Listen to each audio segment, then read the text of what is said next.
అబ్బో ఇక్కడ కేజీ చీరలు కొంటే అర కేజీ చీరలు ఫ్రీ అంట. మంగళ్య షాపింగ్ మాల్ కేజీల్లో సేల్, టన్నుల్లో ఆనందం. తెలంగాణలో పార్టీ ఫిరాయించినట్లు ఆరోపణలు ఎదుర్కొంటున్న ఎమ్మెల్యేల అనర్హత పిటిషన్ పై నేడు హైకోర్టు విచారణ జరపనుంది. నిన్న సుదీర్ఘంగా వాదనలు విన్న న్యాయస్థానం ఇవాళ మరోసారి దీనిపై విచారణ జరపనుంది. నిన్నటి విచారణలో పిటిషనర్లు కీలక వాదనలు వినిపించారు. మరో పార్టీ టికెట్ పై పోటీ చేయటం లేదా ప్రచారం చేయటం పార్టీ సభ్యత్వాన్ని స్వచ్ఛందంగా వదులుకున్న కిందకే వస్తుందని పిటిషనర్లు వాదించారు.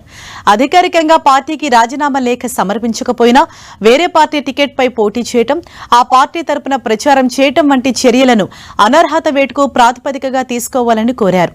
పార్టీ మారలేదని స్పీకర్ ఇచ్చిన నిర్ణయాన్ని సవాల్ చేస్తూ వేసిన పిటిషన్పై ఇవాళ కూడా హైకోర్టు విచారణ జరపనుంది.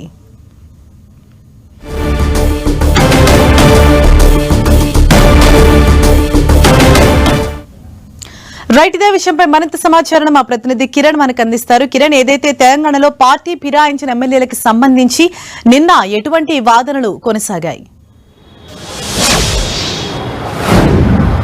హరీష, తెలంగాణ హైకోర్టులో ఫిరాయింపు ఎమ్మెల్యేల వ్యవహారానికి సంబంధించి కూడా విచారణ కొనసాగుతూనే అన్నట్టుగా చెప్పాల్సి ఉంది. ఎందుకంటే గతంలో ఒకసారి ఫిరాయింపు ఎమ్మెల్యేల వ్యవహారానికి సంబంధించి కూడా స్పీకర్ క్లీన్ చిట్ ఇచ్చిన నేపథ్యంలో ఇంకా ఇప్పటికీ వారు కాంగ్రెస్ పార్టీలోనే కొనసాగుతున్నట్లుగా సంబంధించిన ఆధారాలతో మరొకసారి బీఆర్ఎస్ పార్టీకి సంబంధించిన నేతలు హైకోర్టును ఆశ్రయించిన నేపథ్యంలో కూడా గడిచిన కొన్ని నెలలుగా ఈ ఫిరాయింపు ఎమ్మెల్యేల వ్యవహారానికి సంబంధించి కూడా హైకోర్టులో దశల వారీగా విచారణ జరుగుతున్నట్టుగా చెప్పవచ్చు. నిన్న చాలా సుదీర్ఘంగా ఈ 9 మంది ఎమ్మెల్యేలకు సంబంధించి కూడా ఇటు ఎవరైతే పిటిషనర్ పిటిషన్ తరపున న్యాయవాది కూడా అందుకు సంబంధించిన కీలక విషయాలను కూడా న్యాయమూర్తి ముందుంచే ప్రయత్నం చేశారు. ఇక పార్టీ మారలేదంటూ కూడా గతంలో స్పీకర్ ఇచ్చిన తీర్పును సవాలు చేస్తూ కూడా ఈ నేతలు హైకోర్టును ఆశ్రయించినట్టుగా మనం చెప్పాల్సి ఉంది. కానీ ప్రస్తుతానికైతే వారు పార్టీ మారలేదంటూ కూడా ఈ స్పీకర్ తీర్పిస్తే అందుకు సంబంధించి కూడా వారు ఇంకా ప్రస్తుతం అధికార పార్టీలోనే కొనసాగుతున్నట్టుగా అందుకు సంబంధించిన కొన్ని కీలక ఆధారాలను కూడా న్యాయమూర్తి ముందుంచే ప్రయత్నం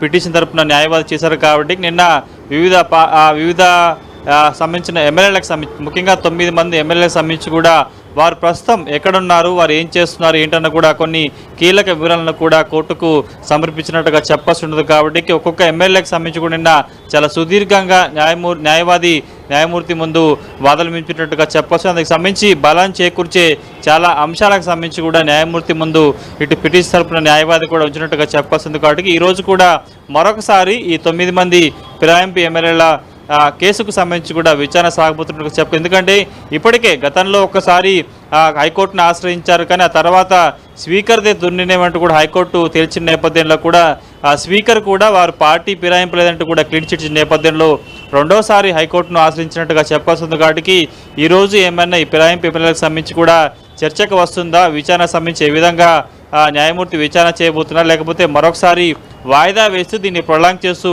వస్తారా లేదన్నది కూడా చూడాలి. Right, thank you Kiran.